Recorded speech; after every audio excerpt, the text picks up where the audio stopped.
Friends, welcome to Tinku channel. ನಾವಿವತ್ತು protein laddu ಮಾಡ್ತಿದ್ದೀವಿ. ಮಾಡಬೇಕಾದ್ರೆ ಡ್ರೈ ಫ್ರೂಟ್ಸ್ನೆಲ್ಲ ತೋರಿಸಿ ನೋಡ್ಕೊಳ್ಳಿ. ಬಾದಾಮಿ, ಗೋಡಂಬಿ, ಸ್ವಲ್ಪ ಕಳೆ ಬೀಜ ನಿಮ್ಗೆ ಎಷ್ಟು ಬೇಕೋ ಅಷ್ಟು ಕ್ವಾಂಟಿಟಿ ತಗೊಂಡು ಹುರ್ಕೊಳ್ಳಿ, ಒಂದು ಸೈಡ್ ಇಟ್ಕೊಳ್ಳಿ.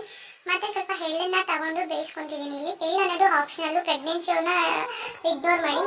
ಮತ್ತೆ ಪೋಸ್ಟ್ ಪ್ರೆಗ್ನೆನ್ಸಿ ಆಫ್ಟರ್ 3 ಮಂತ್ಸ್ ಇದನ್ನ ತಿನ್ನೋದ್ರಿಂದ ತುಂಬ ಯೂಸ್ಫುಲ್ ಆಗುತ್ತೆ. ಹೇರ್ ಫಾಲ್ ಆಗಲ್ಲ, ತುಂಬ ಸ್ಕಿನ್ಗೆಲ್ಲ ಹ್ಯಾಕ್ನೀಸು ಪಿಂಪಲ್ಸ್ ಎಲ್ಲ ಆಗಲ್ಲ, ಚೆನ್ನಾಗಿ ನಿದ್ದೆನೂ ಬರುತ್ತೆ. ಸೊ ಪೋಸ್ಟ್ ಪ್ರೆಗ್ನೆನ್ಸಿ ಅವರು ಸ್ಕಿನ್ ಹ್ಯಾಕ್ನೀಸ್ ಅಲ್ಲಿರೋರು, ಹೇರ್ ಫಾಲ್ ಆಗೋರು ಇದನ್ನ ತಗೊಂಡು ಒಂದು 50 ಡೇಸ್ ಯೂಸ್ ಮಾಡಿ. ಬಿಕಾಸ್ ಇದು ನನ್ನ ಪರ್ಸ್ನಲ್ ಎಕ್ಸ್ಪೀರಿಯನ್ಸ್, ನಾನು ಮಾಡ್ಕೊಂಡಿದ್ದೀನಿ.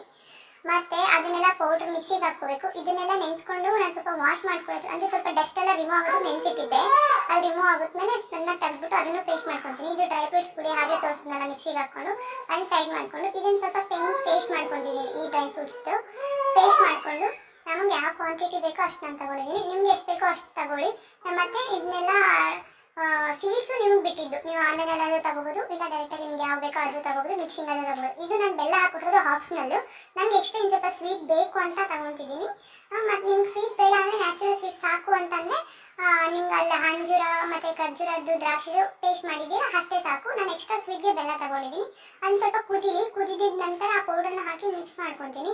ಮಿಕ್ಸ್ ಯಾವ ಥರ ಮಾಡ್ಕೋಬೇಕಂದ್ರೆ ನಮ್ಗೆ ಉಂಡೆ ಬೇಕು ಅಂದರೆ ಉಂಡೆ, ಇಲ್ಲಾಂದರೆ ಶೇಪ್ ಬರೋ ಥರ ಮಾಡ್ಕೋಬೇಕು. ನೋಡ್ಕೊಳ್ಳಿ, ಗೊತ್ತಾಗುತ್ತೆ. ಸ್ವಲ್ಪ ಮತ್ತು ಅದನ್ನ ಬಿಸಿ ಹಾರಲಿ, ಸ್ವಲ್ಪ ಕುದಿಸಿಬಿಟ್ಮೇಲೆ ಬಿಸಿ ಹಾರೋದಕ್ಕೆ ನಾನು ಪ್ಲೇಟಿಗೆ ಸರ್ವ್ ಮಾಡ್ಕೊಂಡಿದ್ದೀನಿ. ಪ್ಲೇಟ್ ಸರ್ವ್ ಮಾಡಿ ಸ್ವಲ್ಪ ಬಿಸಿ ಆದಮೇಲೆ ನಾನು ಇಲ್ಲಿ ಕಟ್ ಮಾಡ್ತಿದ್ದೀನಿ. ಸ್ವಲ್ಪ ಬೆಟ್ಕೊಂಡು ನಾನು ಉಂಡೆ ಮಾಡ್ಕೊತೀನಿ. ಇದು ತುಂಬ ಯೂಸ್ ಆಗ್ತದೆ. Like, share